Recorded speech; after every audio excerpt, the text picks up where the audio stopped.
Hello, welcome to another edition of Capper Comparison Picks. I'm Ranj. Today I'll be giving you the picks for UFC Vegas 28. Some of the prelim fights. They were the early prelim fights, but then I saw today they threw another fight on the card.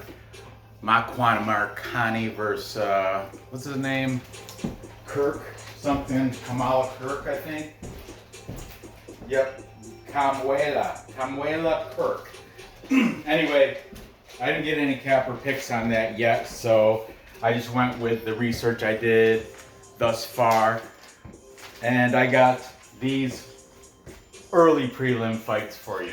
Okay, before we get into it, I want to touch a little bit about UFC Vegas 27 because I'm proud that I went 9-3. Not bad at all. Just quickly, we'll go over some stuff. Win with Ismagulov, I won that. Then Yancy Medeiros was postponed. Joshua Culibao, I got that. Bruno Silva won that. I lost. Court McGee beat Claudio Silva. I lost that one. I had Claudio Silva, so that was one of the 3 losses. Then I got Ben Rothwell. I picked him. Now, Ricardo Ramos, I took the L because I kept flipping back and forth. Him, then Bill Algeo, then him, and Bill Algeo. And anyway, ended up out on the losing end with that. That was my second loss. I got Jack Hermanson correct.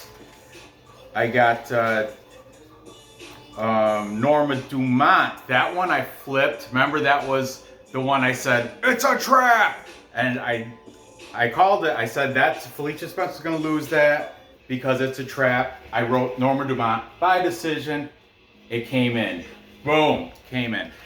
And I also had Jared Vandera by knockout. And the third loss I took was Jinan Yan. She got knocked out by Carla Esparza. Good for her. Finally, I did have Rob Font. I said,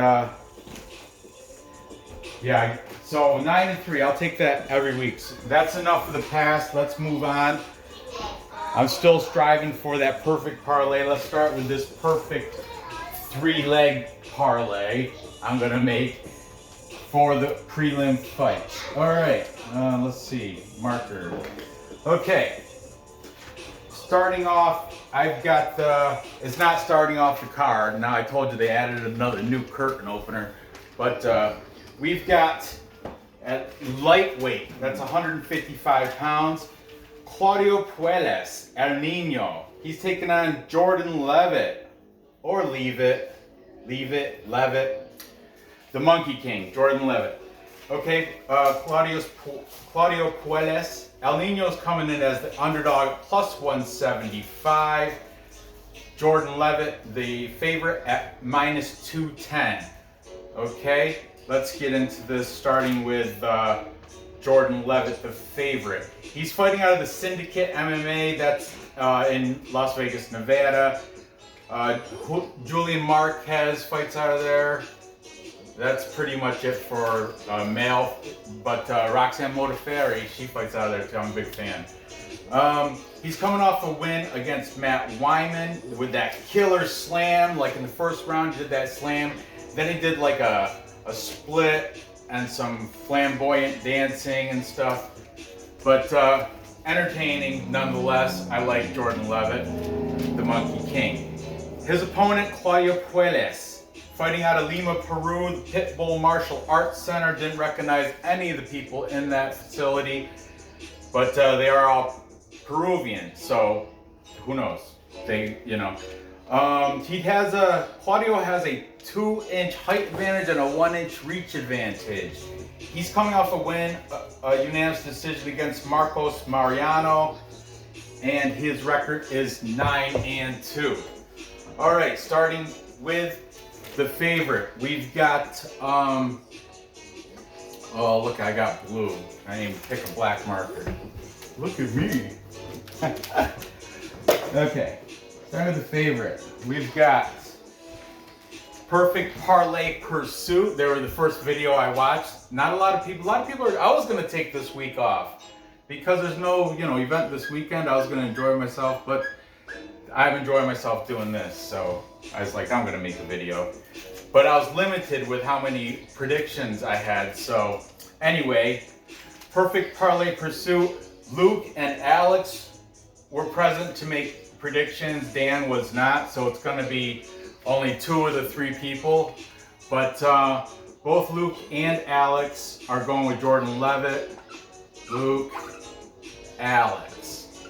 Okay, they didn't say method, but they're both going, it's a double P certified pick. Like I said, Dan wasn't there, so we don't know. Also taking Leavitt, we've got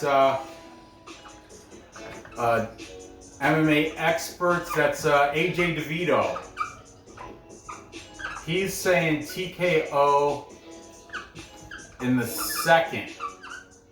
TKO round 2 for AJ DeVito. He's taking Jordan Leavitt. Then we've got the MMA fortune teller. He just said something about Leavitt. He's got the X factor. He's like, there's something about him makes it good. Very flexible, as you can see with that full split after the victory. And I think he just likes his showmanship. So anyway, the teller, MMA fortune teller, is also taking Leavitt. Then we've got King of Crackdowns. He's saying submission for Jordan Leavitt in the first round. Monkey King. He does have those submissions where, didn't he have a submission where he like looked up to the camera and he like winked or smiled or waved or did something like real flashy? How he puts like this touch of feminism in it, and he's like feminine, but he is straight. He actually just had a baby, I do believe. The show's, his Instagram has wedding pictures, and his last event, when he fought and beat Matt Wyman with that slam, in the post-fight interview, he said something like, my wife is pregnant. But I don't know how long ago that was, so I don't know if he had the baby or not, but I know he is either a new father or a father-to-be in Jordan Leavitt. And you know what I say about new fathers? That's the safe bet there. However, it's not a full capper consensus because Daddy, can I draw a picture? you sure can, because it's your boy eBay's. You like eBay's fight predictions? eBay. It's your boy eBay's fight predictions is taking Claudio Puelles predictions. He's taking El Nino to get the upset here. He didn't. Did he say how? Oh, he did. He said he's going to edge out a decision. He's not falling into all the hype with Jordan Leavitt. So that's not a picture. That's just big words that you're not writing correctly.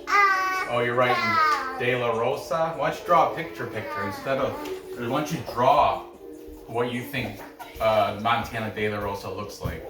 Why don't you draw in your mind what you think she looks like? Oh, you want to see a picture of her? All right, I'll show you a little picture. Just the one that's in Tapology. Tapology picture. This one here, that's her, Montana De La Rosa. Yeah. I want to see who she's fighting. She's fighting Ariane Lipski. I'm gonna do that fight next, matter of fact. So anyway, I'm gonna go with the Monkey King here. I'm taking Jordan Leavitt. I don't care if he dances effeminately. Is that the word? Makes no difference to me. I like his showmanship. I like how he's very confident. I think he's going to get it done. I'm going to say within distance. I'm not sure how, but I like him within distance. There, that's my pick. That'll make it a plus money. It should anyway. if it has to come down to pick the round, I would say You like plus money. that's the only way I do it is plus money, because I'm a plus money junkie, right? Yeah, you like your money. So I will probably guess second round. If within distance doesn't make it a plus number, I'll say second round. That would definitely. Once you call the round, that definitely makes it a plus number. Moving on. Next we have the fight that Nora's talking about. Montana De La Rosa taking on the Queen of Violence, Ariane Lipski. Montana De La Rosa, she's coming off a draw against Mayra Bueno Silva. She is the wife of Mark De La Rosa, who is BJJ black belt that used to be in the UFC, no longer though. He was released, I think, after his last loss back in 2020. I think I did see his get out of here fight.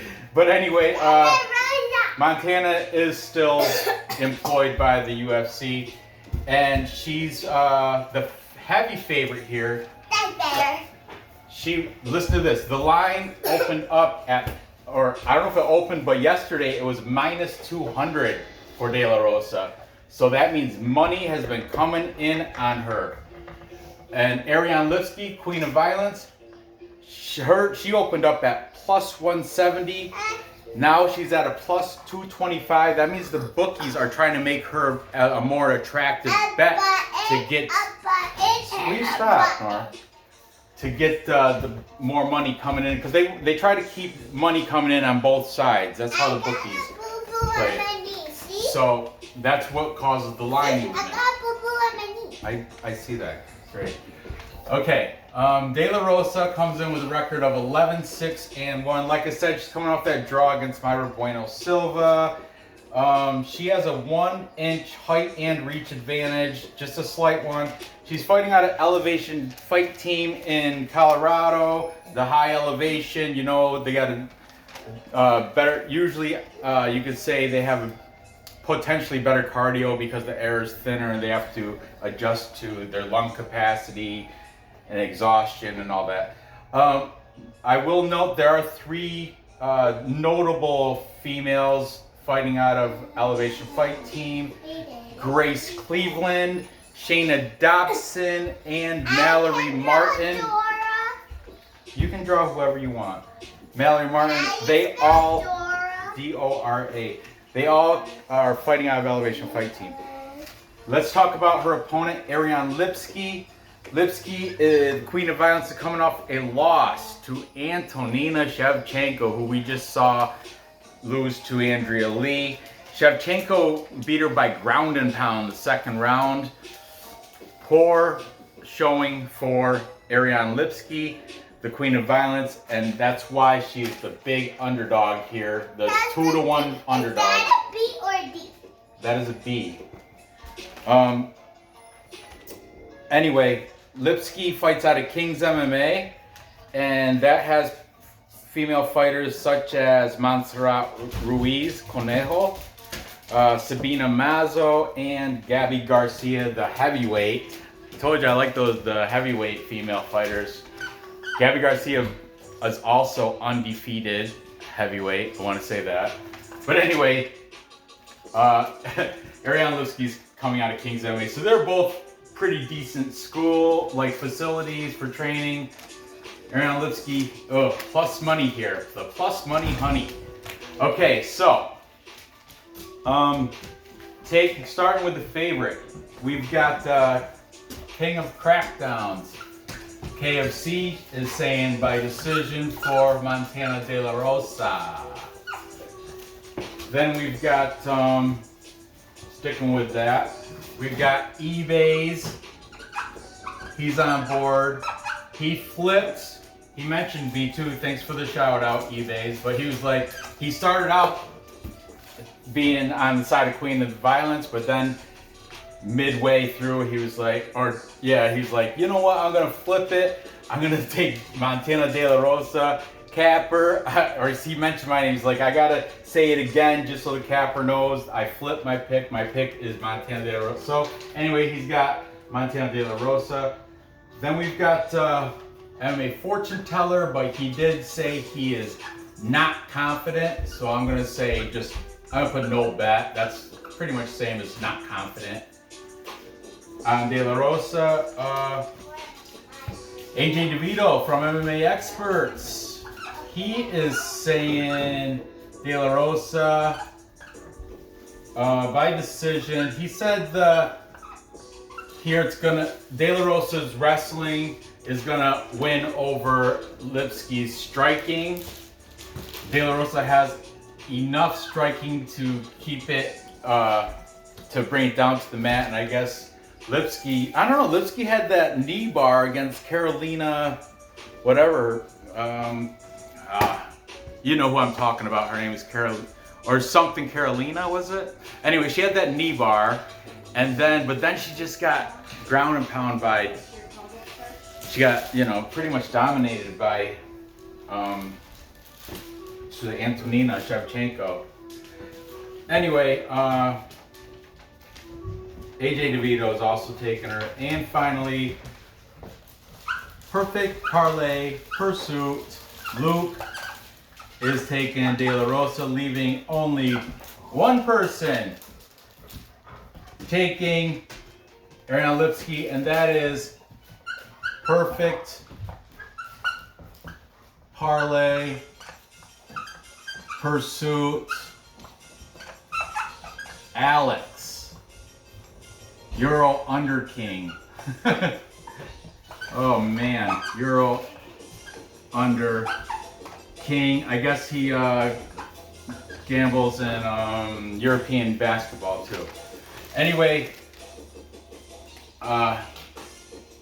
in this fight, I'm taking the plus money here. Yeah, I like Ariane Lipski. I like the Queen of Violence. I think that was just a fluke loss that she had, so I'm with Alex. I'm gonna take the Queen of Violence here in a tough to predict female fight. It is tough to predict. They both have the same amount of losses. Lipski's got 2 more wins, but the quality of opponents, De La Rosa's definitely had much harder schedule up to this point. Lipski's loaded with a bunch of regional and lesser promotion fighters. Finally, Tacoma, stop whining. What do you want? Get out of here. Get. Go. Go. Go. Finally go. Go. Finally, we've got the lightweight fight between Alan Patrick, Nuguet. Is it Nuguet? I don't know. He's Alan Patrick's 15-3, and he's the underdog here. This line moved also, opened up at plus 250. It is now plus 230 according to Bet Online. He's taking on the Welshman, the Dragon, Mason Jones, 10-1. Coming in as an almost 3-1 favorite. He was a 3-1 favorite, minus 300, but the line has since moved to now it's minus 290, meaning money has come in on Jones. They're trying to make Patrick a little bit more attractive, according to Bet Online. So, let's talk about the favorite first. We've got Mason Jones is coming off his only loss in his UFC debut. It was against prime Mike Davis. Mike Davis is good. He lost by unanimous decision, and he is majority of his background is in Cage Warriors. I think all but maybe 1 or 2 fights as a pro were in Cage Warriors over there in the UK. He was fighting out of Pedro Bessa BJJ in South Wales, but now he's fighting out of Alpha Male over in California. You know all about Alpha Male. His opponent, Nuguet Alan Patrick, he was fighting out of X Gym in Brazil. On Tapology, still list him fighting out of there. However, I've come to find out he's fighting actually out of Sanford MMA now. Alan Patrick has a 1-inch height, 2-inch reach advantage. He's coming off a loss unanimous decision to Bobby Green. Mason Jones, like I said, he's also coming off a loss. So both coming off a loss, but I don't know. Let's see what these cappers have to say, huh? So, taking Mason Jones, we've got the MMA fortune teller. He's pretty much basing it on, as a lot of these other cappers, basing it on age. Jones, 26. Alan Patrick, 37. Yes, 11 years older. Pretty much fighting out of his prime. What weight? This is lightweight, 155. I mean, yeah, he's on the downslide from his prime, or some people could say, 37 is out. Some people like to say the prime ends at 35 and the peak is at like 33, 32, 33. But I don't know, there's a whole, you can go and say by weight class, because like heavyweights. Daddy, I You did it, Bode. But anyway, we hide the Bode. Hide the Bode. The boat is supposed to say. Oh. Anyway, like heavyweights can fight older, they can fight into their 40s, and it seems like the lighter the weight, the younger the prime is. That's just what I've gathered as a casual fan. Anyway, I would say I'm more than a casual fan now, but that's up to debate. Does that say boat? Okay, Mason Jones, take the teller saying by age. Then we've got eBay's, it's your boy, also taking Mason Jones. We've got King of Crackdowns, KFC. Does He's saying that say boat? that says Bude. Bude. Yeah. This is how you spell boat. B-O-A-T. What does that spell? Bud. If you put another D, it'd be Buddy. We hide the Buddy. King of Crackdowns is saying TKO in the third round for the Dragon, Mason Jones. Hid, right there, we did it. We hid the Buddy. We did it, we hid the Buddy. Are you trying to spell body? What are you talking about? Why are you so morbid? Huh? Then we've got Because there's AJ a DeVito TikTok from and it says, we did it, we hit the body. MMA experts. That's not funny, Nor. Is also saying TKO in the third. That's two. Specifically saying third round knockout.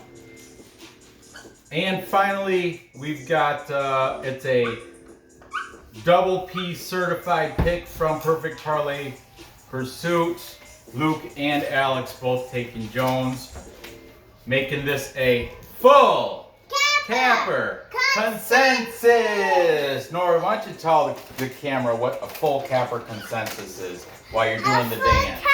The dance, the dance, the dance, the dance. All the handicappers pick one The pick same side. or one. Yeah, Pick one side or one team or person.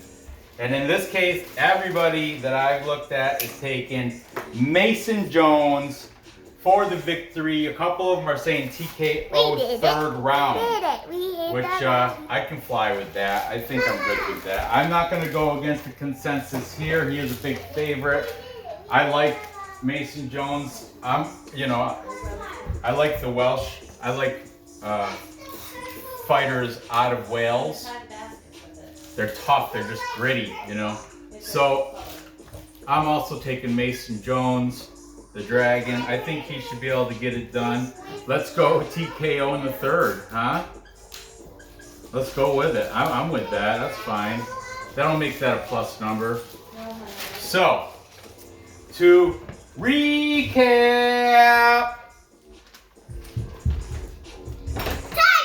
Time check. To recap, I've got Jordan Leavitt, the Monkey King, beating Claudio Puelles within distance. And like I said, if that doesn't make the -210 a plus number, then I'll say second round. And then I have the Queen of Violence, upsetting all the cappers except for Alex. And the book, and making money, plus 225. Got to take that. I'm going to circle that sucker, plus 225. Good payout.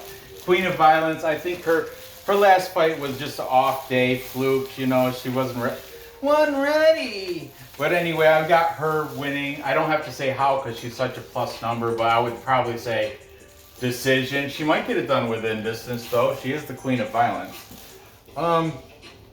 Then I've got Mason Jones knocking out Alan Patrick, or if not knockout, like a ground and pound when Alan Patrick's tired with his 37-year-old body. In the third round at the end of the fight, I got him winning. So there you have it. Gather the info, place the bets, and cash those tickets. I appreciate you guys watching. Be sure to give me a thumbs up. If you haven't subscribed yet, do that. Share this, hit the bell. I don't know, maybe I'll make a video tomorrow, maybe I won't. We'll see how I feel. I got a whole nother week before these fights come on, so I am doing present research, but I need more cappers. I need more picks to, do a comparison. So anyway, there you have it. Good luck on these bets, and I'll see you next episode.